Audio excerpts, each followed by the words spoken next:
మనిషి కూడా మన జీవితంలో ప్రజాసేవ చేయాలి, పేదవాడికి చెయ్యి అందించాలి, లేనివాడికి కొద్దిగా ఆ చెయ్యి అందించి ముందుకెళ్తే ఈ అవార్డులంతా అవే వస్తాయి.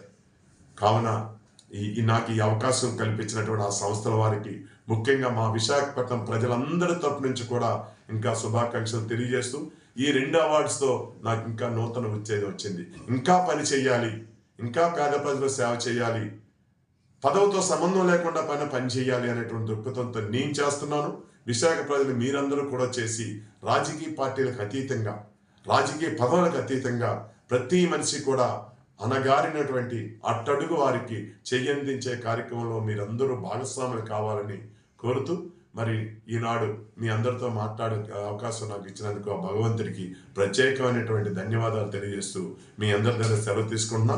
మీ కుటుంబ సభ్యుడు మీ దాడి సత్యనారాయణ. నమస్తే.